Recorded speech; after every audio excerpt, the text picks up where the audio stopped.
ከዚህ በፊት ተደጋጋሚ ይጽፍ የነበረ ሰው ስለነበረ ፋይናሊ አልሳካ ሲለው እኔም ማግኘት ሳይችል ሲቀር ፋይናሊ አወጣው ማለት ነው ውስጡ የነበረውን ነገር። አርብ ምሽት ያንን ዛቻ ማለት ሲጀምር እኔም ወዲያው ሳያጠፋው ስክሪንሻት አድርጌ ምክንያቱም ወደ ህግ አካላት እስከመሄድ የሚፈጠርብኝን አላውቅም። ኦልሬዲ አድራሻሽን በትኛለሁ ብሎኛል። የሆነ ጽሁፍ ስክሪንሻት ቴክስት ተልኮልኛልና ራሴን መጠበቅ ስለነበረብኝ ያንን ይፋ አደረኩ። አብዛኛው ሰው ቀልድ ቧልት ነው የመሰለው ላይክ ለቀልድ ያለሽን ነገር አካበድሽ ምናምን አይነት ነገሮች አይቻለሁኝ።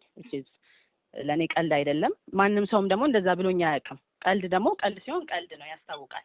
ማንም ሰው በውስጥ መስመር ሐሳቡን ሊገልጽልሽ ይችላል፣ ኮሜንት ሊያደርግ ይችላል፣ ሊሳደብ ይችላል፣ ሊያደንቅሽ ይችላል። ነገር ግን እንደዚህ አድራሻ የተበትኖ በራሴ ሰዎች አሳግትሻለሁ እስከማለት የተደረሰ ነገር ህግ አካል ጋር እስከሚቀርብ ይሄ ሰው እኔ ላይ አንድ ነገር ቢደርስ ተጠያቂ ነው ስለተዛተብኝ። ስለዚህ ያንን ያደረኩትን ከዛም አላቆመም። ከዛም ባሻገር ፖስት ካደረኩ በኋላ ደግሞ በማግስቱ ቅዳሜ ማለት ነው ይህንን ፖስት ካላጠፋሽ በሚል ደግሞ ሌላ ዛቻ ህይወቴን ሁሉ ሊያጠፋ እንደሚችል ቀጠለ። አንዱን አካውንት ብሎክ ስታደርጊ በሌላ አካውንት ይመጣል ልጁ። በጣም ብዙ አካውንት ነው ያለው በራሱ ስም ማለት ነው። ያው ልኬልሻለሁ ያወራነውን አንድ አራት ፔጅ፣ ከዛ ውጭ ብዙ የሚያወራነው ነገርም የለም። ልኬልሻለሁ። ከዛ ተነስተሽ አንቺም የራስሽን ግምት መውሰድ ትችያለሽ። ይሄ ነገር እንደ ጠላት የሚያስፈርጅ ነው ወይስ ቀልድ ነው ምንድን ነው የሚለውን አንቺም የራስሽን ግምት እንድትወስጂ ነው የላኩልሽ። መፖስትም ለተመልካች ማንበብም ካለብሽ ፈቅጄልሻለሁ። ሌላው ምንድን ነው መሰለሽ፣ በመጀመሪያ ደረጃ እኔ አሁን ጉርሻን አላውቀውም። ሰው ነው ደውሎለት የልጅ አባት ነው እንደዚህ ነው ተብሎ የሴት ልጅ አባት ተባለ። ግን እኔ የሁለት ልጆች አባት ነኝ፣ የወንድና የሴት ልጅ አባት። እኔ ለሱም ማብራሪያ አልሰጠውም፣ ላንቺም መስጠትም አልፈለኩም። ግን የኔ ዝምታ በሰዎች ዘንድ ጥሩ ነገር ስለማይፈጥር በዚህ ጉዳይ ሰው በጣም ሴንሲቲቭ ነው። ስፔሻሊ ሴቶች እንደ ወንድ አይደሉም፣ በጣም ድንጉጥ ናቸው። በጣም ብዙ ሴቶች አዝነዋል። በጣም ብዙ ሴቶች በጣም ብዙ የሚወዱኝና የሚያከብሩኝ እህቶች አሉኝ። እነሱም እኔ ጋር በመደወል በጣም ብዙ ነገር ጠይቀውኝ ለእነሱም ማስረጃ ልኬላቸው ነገሮችን አንደርስታንድ አድርገውኛል። ነገር ግን ምንድን ነው ይሄ የእናንተ ሚዲያ ሆነ የማንም ሚዲያ በቃ በአጠቃላይ እኔ ምን ፈልጋለሁ እውነት መሆኑን አንድ ሰው ክስ ወደ እናንተ ሲያመጣ እንደዚህ ልሆን ነው ሲባል በዛ በኩል ያለውንም ነገር አጣርታችሁ ብትወስዱ ጥሩ ነው እላለሁ። ስለዚህ አሁን ምንድነው ልነግርሽ የምፈልገው አንተዋወቅም ላለችው እኔና እሷ በደንብ የምናወራ ሰዎች ነን። በሌላ መንገድ አይደለም፣ አሁንም ቢሆን በሌላ ነገር አይደለም። እሷ እንደምታወራው ላግኝሽ ብሎኝ አፍቅሮኝ ምን ብሎ እንደምትለው አይደለም። እውነት የፈጣሪ ነው። ባይዘዌ እውነት የፈጣሪ ነው።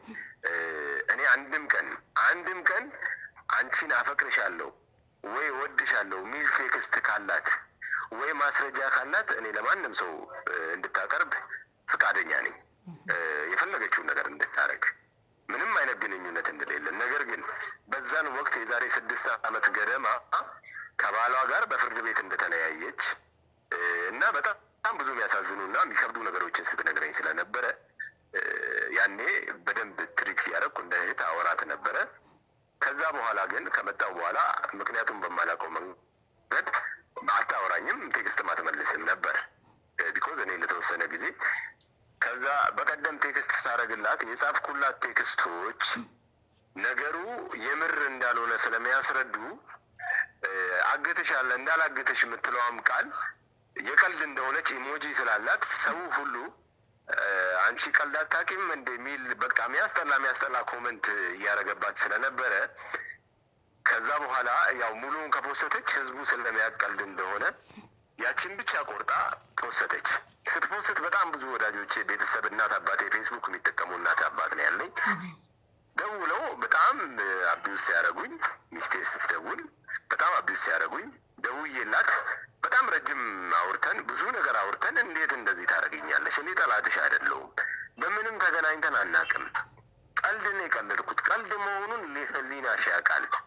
አንቺ እንዴት እንደዚህ ታደርጊኛለሽ? እኔ እኮ ቤተሰብ ያለኝ፣ ሚስት ያለኝ፣ ልጆች ያሉኝ፣ የደረሰ ትልቅ ልጅ ያለኝ፣ ትምህርት ቤት ነገ መጠቋቋሚያ የሚሆን ልጅ ያለኝ ልጅ ሰው ነኝ። ስልክ የሚጠቀም ልጅ ያለኝ ሰው ነኝ። ትልቅ ልጅ 15 ዓመት ልጅ። ስለዚህ እንዴት እንደዚህ ታደርግኛለሽ? ህዝቡንስ ሴቶቹንስ እንዴት እንደዚህ ታስደነግጫለሽ ብዬ መጨረሻ ላይ ይሄን ፖስት ካላጠፋሽ አጠፋሻለሁ ብዬ ዝቼባታለሁ። እኔ ውሸት አላቅም፣ አልዋሽም፣ ዋሽቼ አላቅም፣ ፈርቼ አላቅም በህይወቴ። ዝቼባታለሁ። ግን የዛትኩባት አሁንም ያወራነውን ነገር ሙሉን ከፖስተች አሁንም ሰው እሷን ጥፋተኛ ስለሚያደርግ ስለዚህ ማድረግ ያለባት መጨረሻ ላይ የዛትኩባትን ብቻ ቆርጣ መፖሰት ነው። ያቺን ፖስታ በጣም ብዙ ሰዎችን መጀመሪያ ውሸትሽን ነው ቀልድ ነው ያሉ ሰዎችን በድጋሚ ያስቆጥታለች። እኔ አሁንም በጓደኞቿ በኩል ይቅርታ ይጠይቀኝ እንትኖቹን አጠፋለሁ ምናምን የሚል መልዕክት ልካልኛለች። እኔ ለእሷም ነግሬያታለሁ፣ ለጓደኞቿም ነግሬያለሁ። እኔ ያጠፋሁት ነገር የለም። አንቺንም ይቅርታ አልጠይቅም። ፖስቱንም ምኑንም አታጥፊ፣ ክሱንም አታንሺ፣ የፈለግሽውን ነገር አድርጊ። ነገር ግን እኔ ሴት እህቶቼ በውሸት ነገር ስለተደናገጡ እነሱን ይቅርታ ጠይቃለሁ።